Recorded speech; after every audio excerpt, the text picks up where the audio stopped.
Assalamualaikum warahmatullahi wabarakatuh. A'udzu billahi minasyaitonir rajim. Alhamdulillahi rabbil alamin. Wassalatu wassalamu ala asyrafil anbiya'i wal mursalin wa ala alihi wa sahbihi ajma'in. Allahumma anfa'na bima 'allamtana wa 'allimna ma yanfa'una wa zidna 'ilma. Subhanaka la 'ilma lana illa ma 'allamtana innaka antal alimul hakim. Allahumma amin. Alhamdulillah, syukranillah. Kita masih diberi kesempatan oleh Allah untuk bersama-sama mentadabbur surah Yasin berdasarkan kepada buku Al-Quran yang berhikmah. Tuan-tuan, puan-puan, kita masih lagi mentadabbur ayat 2 dari surah Yasin. A'udzu billahi minasyaitonir rajim wal Qur'anil hakim. Demi Al-Quran yang penuh dengan hikmah. Dalam siri kuliah yang lalu kita menghuraikan aktiviti tadabbur. Karena tadabbur itu merupakan proses membaca yang akan membolehkan kita lebih memahami ayat-ayat Allah. Maka tadabbur diperintahkan kepada kita. Dan Allah menggambarkan dua keadaan. Orang yang mentadabbur ini, dia membuka hatinya. Membuka akal fikirannya. Sebaliknya, mereka yang tidak mahu bertadabbur, seolah membiarkan hati mereka tertutup. Itu yang disebut di dalam surah Muhammad, surah 47 ayat 24. Jadi dengan penjelasan itu, kita perlu membuat keputusan untuk diri kita. Membuat pilihan kepada diri kita. Nak bertadabbur atau tidak. Di saat kita faham ayat-ayat ini, bukan sekadar nak mencerita, tapi merupakan satu daripada saranan Allah, perintah Allah. Maka kalau kita faham dan ambil pendirian orang beriman, mudah saja. Ketika kita mendengar ayat-ayat Allah, apa kita kata? Sami'na wa ata'na. Kami dengar ya Allah, kami taat. Kita tak ada pilihan, tuan-tuan dan puan. Sebagai orang-orang yang beriman, itulah pendirian kita. Jadi ketika Allah perintah kita bertadabbur, kita kena buat tadabbur. Bukan isu pilihan. Sebab risiko tidak bertadabbur itu berat. Hendakkah hati kita tertutup? Akal kita tak bergerak. Apa tidaknya? Sebab tadabbur itu aktiviti yang menyegarkan akal kita. Yang membukakan minda kita. Sedangkan kita tidak mau melakukan tadabbur, maka seolah-olah kita membiarkan fikiran kita, akal kita, minda kita tertutup. Itulah sekiranya kita faham hakikat tadabbur itu. Di sini kita perlu melihat, kita bertanggungjawab untuk mentadabbur ayat-ayat Allah. Itu ayat bertulis. Ayat-ayat Al-Quran. Itu jelas. Satu lagi, kita kena tadabbur ayat-ayat tidak tertulis. Ayat-ayat kauniyah. Ayat-ayat ini juga perlu ditadabbur. Itulah yang kita sebut sebagai tadabbur alam. Seluruh alam ciptaan Allah ni termasuk diri kita, kita kena tadabbur. Berusaha memahami. Itu maksud tadabbur. Kurang-kurang kita tahu diri kita ni bagaimana, sifat-sifat fizikal kita, sifat-sifat fiziologi kita, anatomi kita.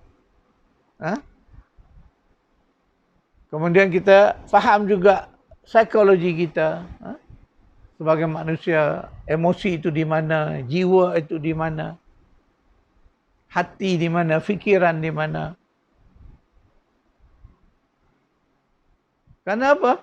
Semua maklumat itu penting dan bermanfaat kepada kita. Jadi mentadabur ini kita faham dalam konsep yang luas. Mentadabur ayat-ayat Al-Quran dan mentadabur ayat-ayat kauniyah Allah. Di situlah kalau kita melihat situasi umat ini, saya buat kesimpulan, ya, mungkin benar, mungkin ya tidak sesuai dengan kehendak kita, kefahaman kita, terserah. Tetapi apa yang saya sebut, saya melihat bahawa banyak ayat-ayat yang kita tidak baca. Ini yang saya tulis dalam buku, manuskrip buku, baru belum jadi buku lagi. Manuskrip buku tajuknya Ayat yang Tidak Dibaca. 240 muka surat, ya, manuskrip buku ini menjelaskan berapa banyak yang kita, ayat-ayat yang kita tak baca. Itu saya ukur pada diri saya lah. Ya? Kita tak mampu nak baca ayat-ayat Allah yang luas ni. Tetapi penting bagi kita berusaha membacanya. Paling tidak kita membaca ayat-ayat yang Allah bagi, Al-Quran. Baca, bermula dengan qiraah. Semua kita dah biasa dah dengan qiraah. Dah sejak kecil lagi kita dah biasa membaca. Boleh membaca. Yang perlu kita lakukan sekarang bertilawah. Iaitu membaca, faham. Setelah faham, beramal dengan ayat-ayat yang kita baca dan faham itu. Nah, itu tahap 2 yang kita perlu lakukan. Saya lebih cenderung untuk mengajak tuan-tuan perempuan bertindak. Mana ini tindakan yang boleh kita lakukan di dalam usaha kita mentadabur, memahami ayat-ayat Al-Quran ini. Jadi kita perlu bertindak dari sudut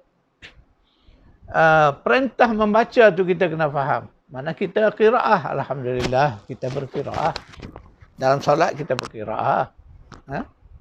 Sekarang ni bertilawah, baca, faham. Hari ni ada orang kata, bagaimana saya nak faham? Saya tak ada asas bahasa Arab. Itu bukan alasan. Kerana hari ni banyak kitab-kitab terjemahan, ya, yang boleh kita beli.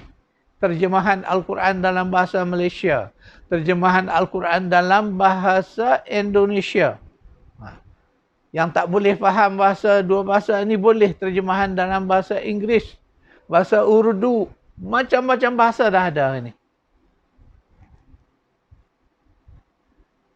Buku-buku itu kena beli. Tak yang free pun banyak. Buka saja aplikasi telefon. Dalam telefon pintar kita. Banyak. Ya. Aplikasi Al-Quran. Alhamdulillah. Sangat banyak aplikasi Al-Quran yang ada berserta dengan terjemahan. Maka alasan apa lagi yang kita nak datangkan? Ini kita kena faham sungguh-sungguh tuan-tuan dan puan. Sebab ini kita kena berjawab dengan Allah nanti. Di saat kita kembali kepada Allah, dihadap pada Allah, nanti kita jawab macam mana kepada Allah? Nak bagi alasan kepada Allah? Tak mungkin. Sesama kita boleh beralasan. Pada saya tidak ada alasan. Yang penting enggak atau tidak. Mahu atau tidak mahu. Jadi baca secara tilawah yang kedua. Ingat, peningkatan qiraat tilawah. Yang ketiga, berusahalah, ya, bertadabbur. Ramai orang kata, susah Ustaz nak bertadabbur. Ya, memanglah kerja ni kerja berat sedikit. Sebab tu kita kena bermula dengan tilawah dulu. Faham dulu, ambil pengertiannya ni. Kemudian, tadabbur yang paling mudah. Kita dalam satu keluarga, baca satu ayat, ambil makna dia. Seorang yang mana ketua keluarga mungkin yang faham sedikit, cuba memahamkan ayat itu. Bawa dalam konteks hidup kita semasa, contohnya. Kemudian berbincang. Itu cara bertadabbur.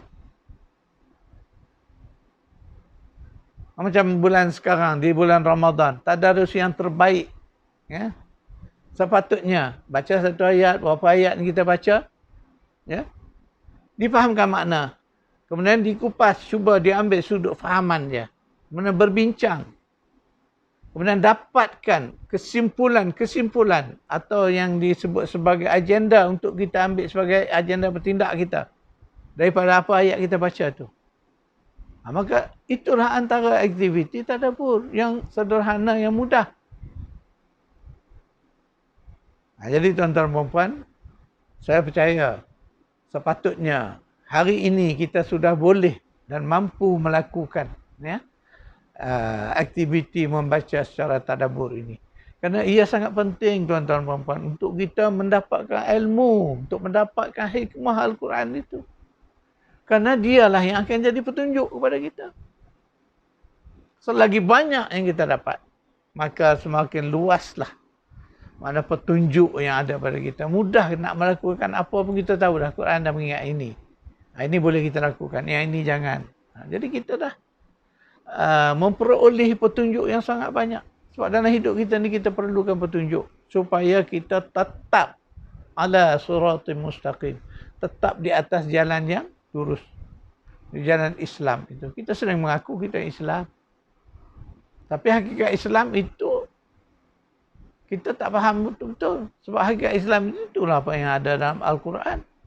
Apa yang ada di dalam sunnah Nabi SAW. Jadi saat kita tak faham kedua sumber ini, mana mungkin kita faham Islam.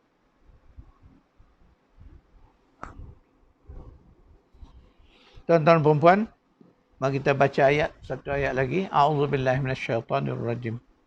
Wa ka'ayyin min ayatin fis samawati wal ard yamurruna 'alaiha wa hum 'anha mu'ridun.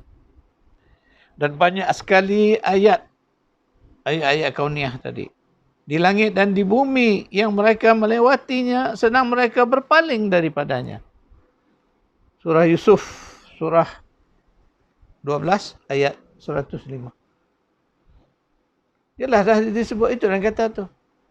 Ayat Allah ni terbentang depan mata kita. Bangun pagi kita melihat matahari naik. Sinar matahari. Quran sebut waktu duha. Surah Ad-Duha disebut. Waktu naiknya matahari itu pagi. Kemudian tengah hari kita melihat alam Allah. Hujan turun. Jadi semua itu ayat-ayat yang kalau kita faham mendalam, maka kita akan kenal Al-Khaliq. Sebab seluruh ayat ni makhluk. Bila kita kenal ciptaan, hasil ciptaan, sudah pasti kita akan mengenal penciptanya. Itulah rububiyah Allah. Allah kata dia yang mencipta langit dan bumi, dia yang mengatur pergerakan malam siang, matahari dan bumi ini menjadikan wujudnya fenomena malam dan siang. Itu banyak kali diulang-ulang dalam Al-Quran. Mana ia ayat yang penting untuk kita baca. Tapi ketika kita tak nak membacanya, sekurang-kurang faham sedikit, ya, sebagaimana kita lihat ahli falak, ya, mereka yang menguasai ilmu falak, ilmu astronomi, maka mereka lebih mengenal, ya, makhluk-makhluk Allah. Dengan itu mereka semakin dekat kepada Allah. Jadi ayat-ayat inilah yang Allah sebut tadi. Wa ka'ayyin min ayatin fis samawati wal ardi. Mana seluruh yang ada di petala langit, di bumi ini, semua ayat-ayat Allah. Ayat ni mampukah kita baca tuan-tuan dan puan?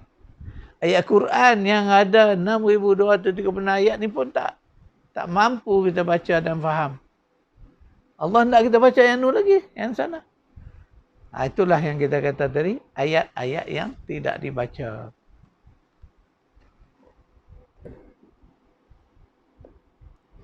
A'udzubillahi minasyaitonirrajim.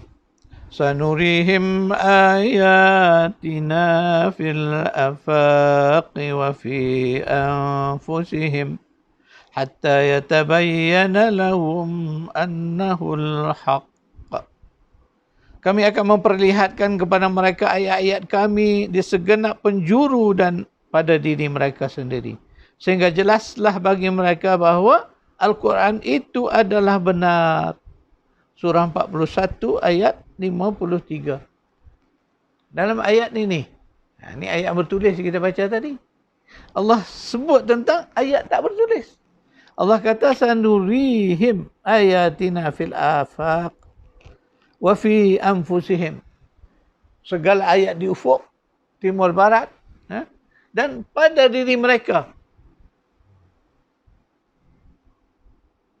Kalau mereka faham, baca, berfikir tentang ayat-ayat tadi, maka mereka akan mendapati kebenaran tu. Kebenaran Al-Quran itu benarlah. Bila Allah sebut dalam Quran, Allah sebutkan Allah lah pencipta langit dan bumi. Allah faliqul habbi wan nawa. Allah lah yang memecahkan biji benih dan menghidupkan tumbuh-tumbuhan. Jadi ayat-ayat itu akan jelas benar ketika mana manusia bersedia untuk membaca ayat-ayat tadi. Sains biologi. Kalau kita faham proses biologi itu sendiri, Allah nak jelaskan kepada kita bagaimana proses hidup mati akan terjadi. Kepada orang kafir yang tak percaya bahawa manusia akan dihidupkan semula tadi, dia kena faham biologi betul-betul. Sayangnya mereka melihat biologi sebagai satu ilmu lapisan zahir saja. Tapi hakikat biologi yang sebenarnya, di situlah Allah nak membuktikan bagaimana dia menghidupkan sesuatu sesudah matinya. A'udzubillahi minasyaitonir rajim. Kaifa takfuruna billahi wa kuntum amwata fa ahyakum summa yumitukum summa yuhyikum summa ilaihi turja'un. Kenapa kamu masih kafir kepada Allah, kufur kepada Allah, wahai orang-orang kafir? Sedangkan kamu dulu amwat, kamu tu mati, tak ada. Belum wujud dalam bentuk hidup, kamu wujud dalam bentuk kematian. Dalam bentuk yang disebut sebagai ma'un mahin, air yang hina. Atau disebut dalam bentuk maniyun. Ataupun dalam bentuk sperma, nutfah. Benda yang mati. Tapi Allah hidupkan, maka kamu hidup. Fa'ahyakum, Allah kata kami hidupkan kamu. Summa yumitukum, setelah kamu hidup, kami matikan kamu, masuk dalam kubur. Summa yuhyikum. Kemudian kami akan hidupkan kamu semula di akhirat nanti. Kemudian kamu akan kembali kepadaku, kata Allah. Baqarah ayat 28. Itulah kalau kita nak memaham ini, orang kafir kena faham proses biologi. Ketika mana Allah kata, A'udzubillahi minasyaitonir rajim. Innallaha faliqul habbi wan nawa. Sesungguhnya kami telah, Allah itulah al-faliq, pembelah biji benih. Jadi biji benih itu benda mati. Sebab tu kita lihat padi baik, kacang baik, apa yang kita simpan bertahun-tahun dia tak berubah, mati. Statik macam tu. Tetapi dari situlah Allah membelah dia menjadi satu hidupan baru. Falik. Makna falik sebenarnya pembelah, membelah. Makna sebab tu setiap biji benih kita lihat, dia ada belahan, dia ada dua belah. Jadi dari dua belahan itulah keluar tunas kehidupan baru. Jadi keluarnya dari mana? Dari yang yang mati.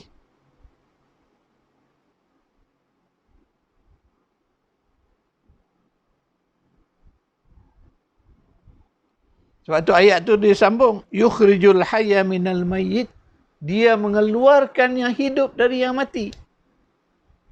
Tunas itu hidup datang dari biji benih yang mati. Jadi kalau orang yang belajar biologi sungguh-sungguh, dia mesti yakin adanya kehidupan kedua setelah mati nanti. Sebab itu fakta. Itu sainsnya.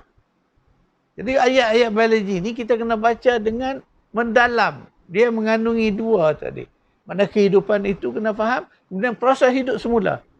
Sebab tu kejadian tumbuh-tumbuhan itu dia berganti-ganti. Habis pokok ni mati, biji benih dia ada. Hidup satu hidupan baru. Tapi dia datang dari kematian. Kita lihat ulat-ulat yang muncul daripada bangkai binatang ataupun bangkai makhluk yang dah mati. Keluar hidupan baru dari mana? Tak terfikir oleh akal kan? Tak terhujah oleh logika kita. Itulah hakikat kekuasaan Allah. Sebab dia yukhrijul hayya minal mayyit. Dia mengeluarkan yang hidup dari yang mati. Itu pun orang kafir susah nak faham juga. Itulah katanya. Sebab kafir ni mereka tidak percaya. Sebab kehidupan kedua tu belum nampak. Dia masih berada di alam ghaib. Benda yang belum kita tempuh. Jadi orang kafir tak percaya. Dia nak percaya apa yang dia lihat. Maka Allah suruh mereka lihat bagaimana air hujan menghidupkan bumi yang mati. Tapi sayang mereka tidak berfikir melihat itu. Proses biologi itu tidak difaham dengan berfikir. Jadi tak sampai jugalah. Jadi sebab dia tafakkaru itu berfikir dengan hati, ambil pengajaran. Siapa yang menghidup? Siapa yang boleh membelah biji benih? Manusia ni tak mampu melakukan, nak belah biji benih tak mungkin. Kita belah boleh tapi hancur, tak hidup. Tak keluar satu hidupan baru daripada benda yang mati. Tapi Allah kata, yukhrijul hayya minal mayyit. Dia mengeluarkannya hidup dari yang mati. Maka apa masalahnya hidup semula? Logik akal kita boleh terima. Itulah dia ketika ayat-ayat Allah ni difaham dengan benar. Sekarang itu, kuliah kita insyaAllah kita bertemu lagi. A'udzubillahi minasyaitonirrajim. Rabbana atina fid dunya hasanah wa fil akhirati hasanah wa qina azabannar. Sallallahu ala Muhammad wa ala ali Muhammad walhamdulillahi rabbil alamin.